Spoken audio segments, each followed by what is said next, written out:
Greetings, fellow adventurers! Welcome back to World of Warcraft Classic Journey. In this episode, we'll embark on a quest that is started in Westfall and leads us to the Deadmines. Last time, Brian and Stoutmantle directed us to Redridge Mountains, where we hope to find Wiley the Black. Join me as we traverse through perilous lands, encountering challenges and uncovering the lore behind the Defias. Let's dive in!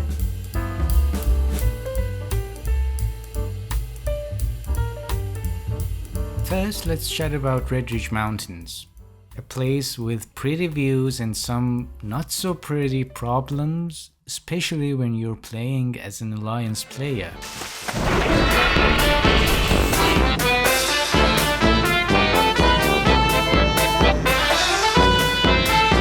Hello, man.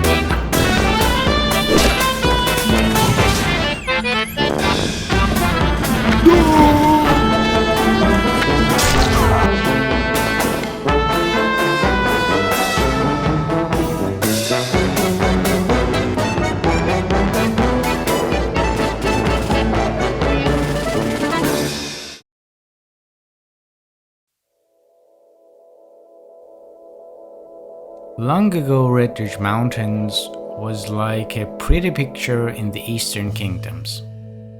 It had lakes, hills, and was a nice stop for folks traveling around. But then trouble came during the First War. Battles left the place abandoned and kind of spooky.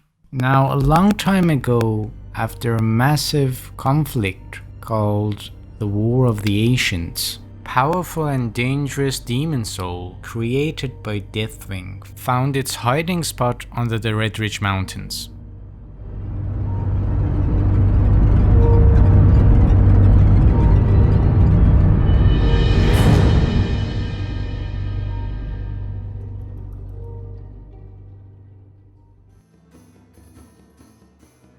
Back in the day, the Eastern Kingdoms were filled with different human nations, and the smallest of them all was Strollin. This little kingdom thrived thanks to the farms in the surrounding area, including the Redridge Mountains. Small towns popped up and life was good. However, things took a wild turn when the Dwarven Dark Iron clan decided to make their own kingdom up north.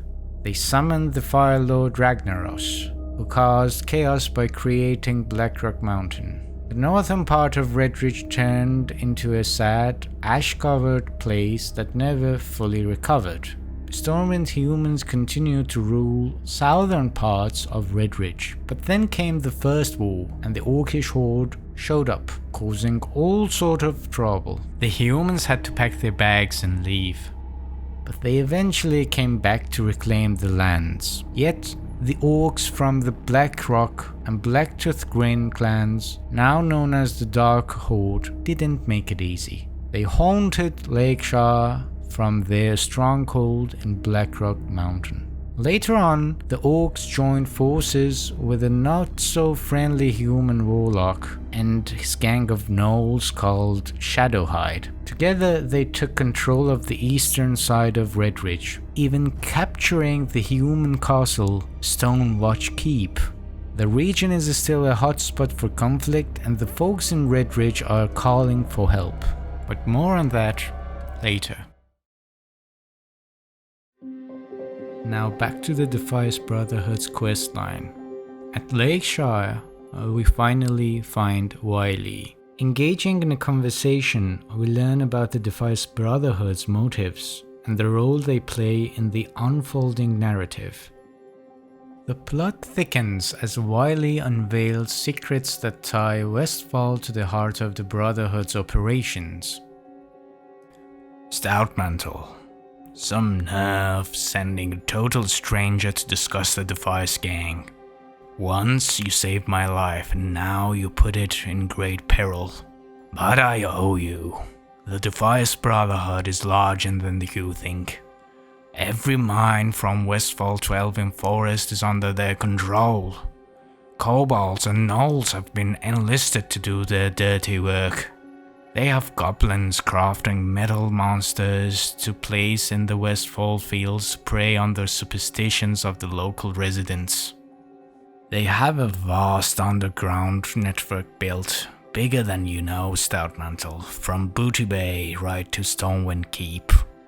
You may be a brave paladin, but you are a fool if you think you can shut them down. They are working on a weapon of mass destruction. After all, if there's one thing stonemasons know, it's how to build big. You didn't think this was about pumpkin farms and vineyards now, did you? I repaid your favor. Now, leave me be. Returning to Westfall, we share our findings with Gryan Stoutmantle. However, our quest is far from over. Gryan directs us to Stormwind to investigate the Masons and their potential connection to the Defias Brotherhood. I wanted to say that the journey to Stormwind was filled with intrigue and set the stage for deeper revelations, but the truth is, it wasn't like that. Writing a hippogriff is quite easy. Easier than most of the things in World of Warcraft Classic.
Stormwind, our investigation leads us to the elusive Mathias Shaw, a master spy with intimate knowledge of the Brotherhood's activities. As we sit down with Shaw, the truth begins to unfold. The Masons, an influential group within Stormwind, were once a legitimate organization, builders, architects, and artisans shaping the city's foundations. In the aftermath of the First War, Stormwind was left in ruins, and its people faced economic hardships. Stonemasons, led by Edwin Van Cleef, were hired to rebuild the city. However, after the work was completed, Stormwind's nobles refused to pay the promised wages. Feeling betrayed and angered by this injustice, Edwin Van Cleef rallied the disgruntled workers, forming the Defias Brotherhood. The Brotherhood operated clandestinely, harboring resentment against the ruling elite and seeking revenge for the perceived betrayal. Their activities included banditry, sabotage, and the creation of vast criminal network that spanned the kingdom of Stormwind. Van Cleef, as the mastermind behind the Brotherhood, orchestrated their operations from the shadows. The Defias Brotherhood's presence extended beyond Westfall, reaching into other regions of Azeroth. And as you've already seen, their activities played a significant role in shaping the political and social landscape of the game world.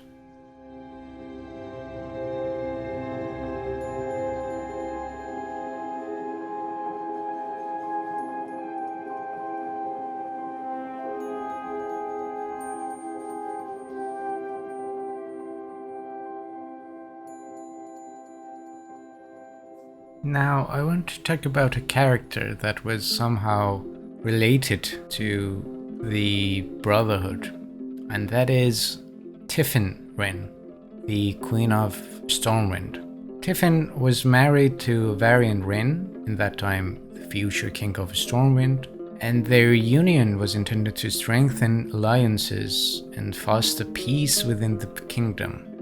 Tiffin and Varian had a son named Anduin Wrynn, who later becomes a prominent character in the World of Warcraft lore. Tiffin, a lady loved by the folks, was a big supporter of the Stonemasons Guild. She wanted to make sure they got the money they were promised.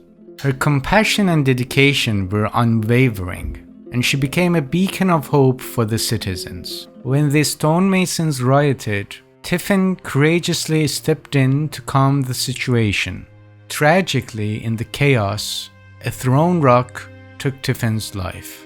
This devastating event plunged Varian Wrynn, her husband, into a profound sorrow. Varian, consumed by grief and anger, made a solemn vow to bring justice to those responsible for his wife's death. In response to the rioters, he adopted a more severe stance, determined to maintain order in the city. Fearing Varian's relentless pursuit, the Stonemasons chose to flee Stormwind, seeking refuge in the rural expanses of Westfall to avoid persecution.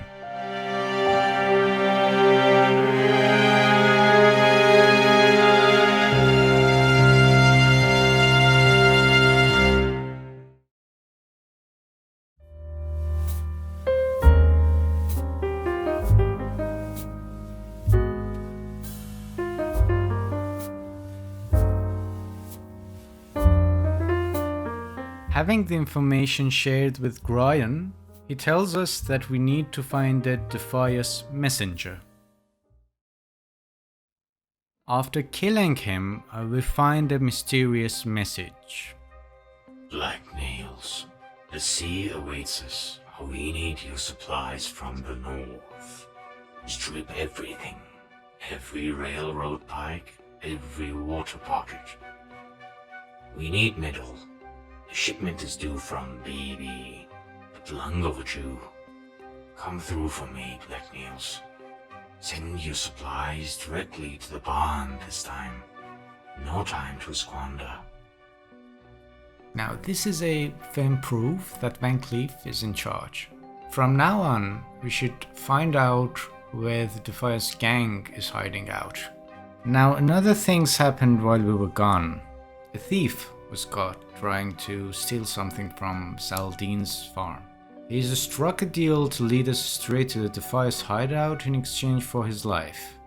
He takes us to the hideout, ultimately, after nagging a lot, and that is our first dungeon in the game as humans.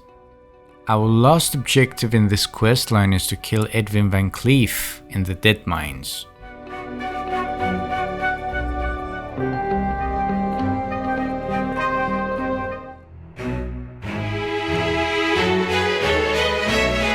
Once upon a time, the Deadmines were just innocent mines worked by hard-working folks in Westfall. Picture this, a time before the First War, when the Deadmines were the golden heart of human land, churning out treasures like there were no tomorrow. Legend has it that a huge amount of Stormwind's treasure came from these very mines. Not just gold, mind you. The Deadmines were also lumberyard of white stone oaks. Those oaks were the backbone of tools in Stormwind's prime, but the First War brought chaos, and the once thriving mines were left deserted. Now, during the First War, the Deadmines witnessed the tragedy of Black Hand's daughter, Griselda, seeking refuge with an ogre named Turok. By the order of Black Hand, who was the war chief of the Orcs during the First War, Orcish raiders were sent to put an end to Griselda's escape. Fast forward to Captain Bramblebird, who briefly called the caves home until the Defias Brotherhood took over. Led by the cunning Edwin Van Cleef, they turned the Deadmines into a base.